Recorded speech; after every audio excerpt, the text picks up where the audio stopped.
সাফিন, ছাত্র দলের প্রতিবাদ মিছিল অনুষ্ঠিত হয়েছে একটু আগে, আপনি মূলত ক্যাম্পাসের পরিস্থিতি কেমন দেখছেন এবং ছাত্র দলের যারা বিক্ষোভ মিছিলটি করেছিলেন তাদের কারোর সাথে কথা হয়েছে কিনা?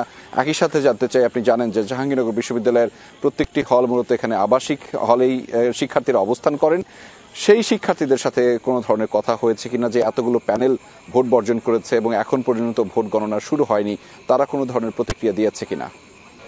রেজা, বুঝতেই পারছেন যে অপেক্ষার রাত আসলে দীর্ঘ থেকে দীর্ঘতর হচ্ছে।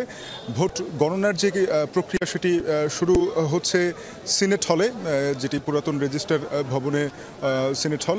সেখানে ইতিমধ্যে আমরা জেনেছি যে 21টি কেন্দ্রের যেই ব্যালট বাক্স রয়েছে সেই ব্যালট বাক্সগুলো পৌঁছে দেওয়া হয়েছে, সিলগালা করা ব্যালট বাক্স।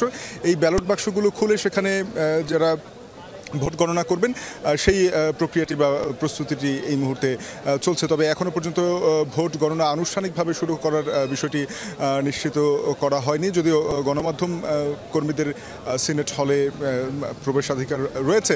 কিন্তু আমরা যে বিষয়টি দেখলাম যে ইতিমধ্যেই ক্যাম্পাসে বেশ কিছুটা উত্তেজনা ছড়িয়েছে। কিছুক্ষণ আগে ছাত্র দলের ভিপি প্রার্থী, যিনি পুরো প্যানেল সহ ভোট বর্জন করেছেন, তারা একটি মিছিল নিয়ে যায় এই পুরাতন রেজিস্টার ভবনের সামনে থেকে। তারা সেই মিছিল পরবর্তী সময় গণমাধ্যমের সঙ্গে কথা বলেছেন।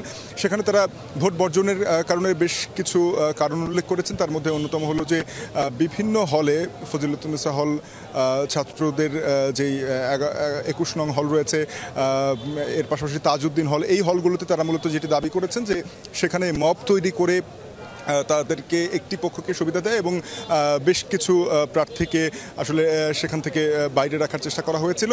এবং এর পাশাপাশি আরও বেশ কিছু অভিযোগ তারা এনেছেন। অভিযোগ এনে তারা ভোট বর্জন করেছেন। তারা এটিও জানিয়েছেন যে বিকেলে জানেন যে 4টি প্যানেল তারা একসাথে ভোট বর্জনের ঘোষণা দিয়েছে।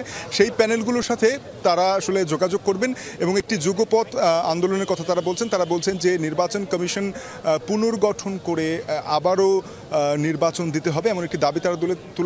আমরা জানতে চেয়েছিলাম যে এ লক্ষ্যে আপনাদের কোনো কর্মসূচি থাকবে কিনা। তারা যেটি বলেছেন যে যারা যারা ভোট বর্জন করেছেন তারা বলছেন যে বেশিরভাগ প্রার্থীরাই ভোট বর্জন করেছেন, তাদের সাথে একটি তাদের আলাপ আলোচনা চলছে। এর মধ্য দিয়ে তারা একটি যুগপৎ আন্দোলন করবেন, যেখানে তারা নির্বাচনটি আবারও করার এবং নতুন করে নির্বাচন কমিশন গঠন করে তফসিল দেওয়ার জন্য দাবি জানিয়েছেন। তো এই ছিল আমার কাছে রেজা।